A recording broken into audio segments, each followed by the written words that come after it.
Jika kita mengenang masa-masa revolusi kemerdekaan tahun 1945 hingga 1949, pada umumnya kita akan berbicara tentang heroisme perjuangan saat itu.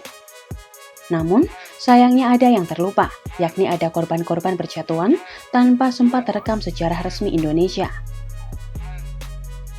Mereka orang-orang Tionghoa, begitu pula orang Indo-Eropa yang terbunuh pada periode penuh pergolakan itu. Sejarah kekerasan terhadap etnis Tionghoa sebenarnya sudah terjadi saat Belanda menyerah terhadap Jepang pada 8 Maret 1942.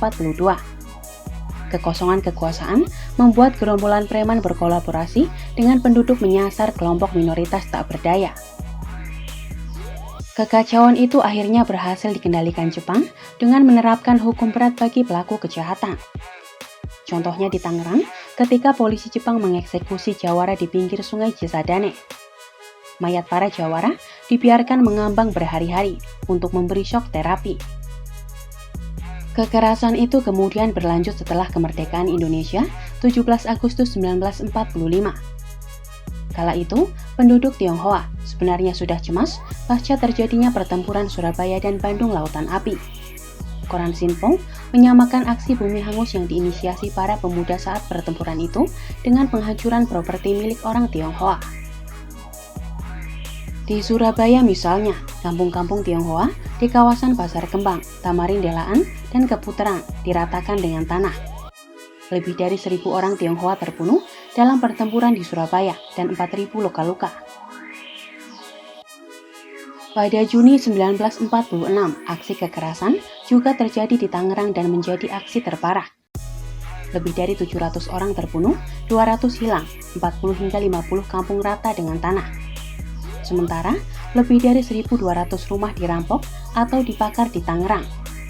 Puluhan ribu warga Tionghoa mengungsi ke Batavia atau wilayah perkotaan di Tangerang yang dianggap lebih aman. Kekerasan berlanjut saat Belanda melancarkan operasi militer 21 Juli 1947 atau dikenal sebagai agresi militer 1. Menghadapi serangan, pasukan Republik kembali melancarkan taktik bumi hangus guna mempersulit manuver tentara Belanda. Implementasi strategi itu dalam bentuk pembakaran pabrik, perkebunan, penggilingan padi, dan lain-lain yang sebagian besar dimiliki orang Tionghoa. Akhir 1947, Tsinghua Sunghui Batavia merangkum aksi kekerasan tersebut dalam sebuah laporan 31 halaman. Laporan kemudian dikirim ke Dewan Keamanan Perserikatan Bangsa-Bangsa agar bisa ditindaklanjuti, namun nasibnya hingga kini tidak diketahui. Menurut Sinpo, diperkirakan lebih dari 1.000 penduduk Tionghoa dibunuh selama berlangsungnya agresi Belanda I. Wilayah terparah adalah Bumiayu dengan 170 korban jiwa. Pada 19 Desember 1948, Belanda menggelar Operasi Burung Gagak yang kemudian dikenal sebagai agresi militer 2. Belanda menginvasi Yogyakarta, Solo, Parakan, Secang, Wonosobo, dan kota-kota penting Republik lainnya. Wilayah dengan korban terparah adalah Nganjuk, Jawa Timur, di mana lebih dari 700 orang Tionghoa menjadi korban keganasan. Aksi kekerasan yang tidak kalah mengerikan juga terjadi di Wonosobo, Jawa Tengah, 21 Desember 1948. Di Wonosobo, 70 penduduk Tionghoa di wilayah Sapuran dibawa menuju desa Bakalan di kawasan Banyumudal tanpa alasan jelas.